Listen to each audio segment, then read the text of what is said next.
اچھا، تو یہ آپ اتفاق کرتے ہیں DGISPR سے کہ 9 مئی کو ایک سوچے سمجھے منصوبے کے تحت فوج کی تنصیبات پر حملہ ہوا اور ذمہ داروں کو سزا ملنی چاہیے؟ دیکھیے، جہاں تک واقعے کا تعلق ہے، یقیناً ہم نے بھی اس پر احتجاج کیا تھا اور ریاستی تنصیبات پر اور ریاستی مراکز پر اس طرح کے حملے یقیناً پوری قوم نے اس کا نوٹس لیا تھا جی۔ لیکن اب ایک سوال پیدا ہوتا ہے، ISPR کی پریس کانفرنس اپنی جگہ پر اور ان کا اس پر احتجاج اپنی جگہ پر، لیکن اگر ہم اس کو تسلیم کرتے ہیں اور صحیح بات ہے ان کی، تو پھر یہ بتایا جائے کہ الیکشن میں دھاندلی کی ہے یا نہیں، یا تو وہ تسلیم کرے کہ ہم نے الیکشن میں دھاندلی کی ہے،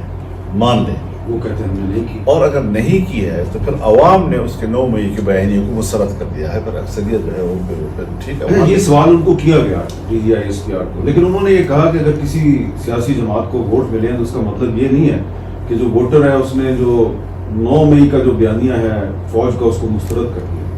نہیں، یہ تو ان کی اپنی بات ہے، وہ اگر اپنے آپ کو عوام کے مقابلے میں لانا چاہتے ہیں، اور ہر دفعہ وہ عوام کے مقابلے میں آئے ہیں، عوام کی رائے کو انہوں نے کچھ بھی نہیں سمجھا کبھی،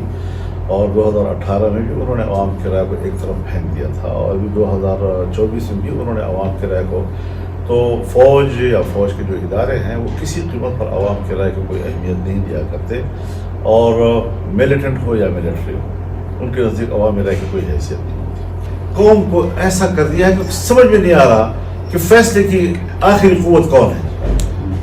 بناتے ہیں پھر بگاڑتے ہیں، بناتے ہیں پھر بگاڑتے ہیں، بناتے ہیں پھر بگاڑتے ہیں، اور ان کی مرضی ہے، جس کو ممبر اسمبلی کا بنایا، جس کو نہ بنائے، یعنی الیکشن کمیشن تو بیچ سے فارغ ہے نا جی۔ بات یہ ہے بنیادی کہ الیکشن کمیشن کو اپنے ہاتھ میں چھوڑے، ان کو طاقتور بنائے، ہر کیس ان کا لے کر جو ہے وہ اپنے پاس رکھ لیتے ہیں اور پھر کہتے ہیں فیصلہ ہمارا۔ تو ہم اس پر تعجب کا اظہار کر سکتے ہیں کہ یہ کون سا آئین ہے کہ جس کے تحت جو ہے کبھی کوئی کسی کو اختیار ہے الیکشن کا فیصلے کا، کبھی کسی کو اختیار ہے، کبھی کسی کو اختیار ہے۔ کم از کم کورٹ کو خود اعتمادی کے ساتھ یہ کہنا چاہیے کہ ہر چیز ہمارے پاس کیوں نہیں آتی، اور پھر فوج کے اندر بھی حزب تقسیم ہے، کچھ ایسے جج ہیں جو واضح طور پر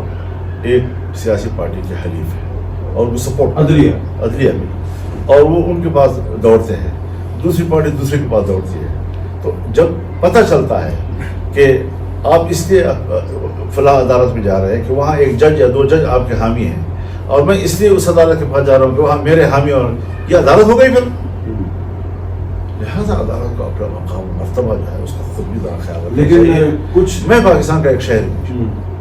میرا یہ تاثر عدلیہ کے بارے میں نہیں ہونا چاہیے، اس کے مقام مرتبہ اس کے احترام کے ساتھ۔ لیکن آپ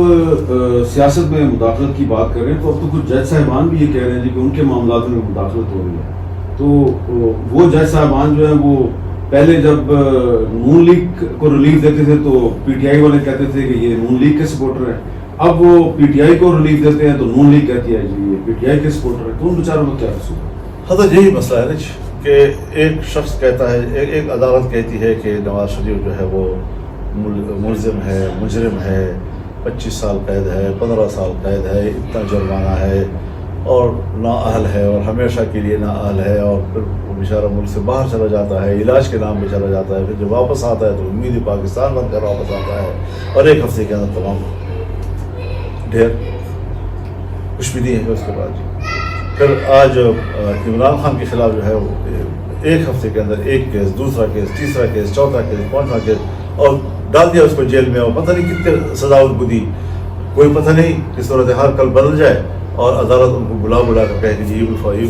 یہ بھی غلط، یہ بھی غلط، یہ بھی غلط۔ یہ جو چیز ہمارے ملک میں عدم استحکام ہے عدلیہ کے فیصلوں میں، اور حالات کے ساتھ ساتھ ان کے تمام انصاف بدل جاتے ہیں، انصاف کے پیمانے بدل جاتے ہیں، انصاف کے معیار بدل جاتے ہیں، یہ چیز عام آدمی تو دیکھ رہا ہے نا، اس پر تعجب تو کرے گا، حیرانگی تو کرے گا۔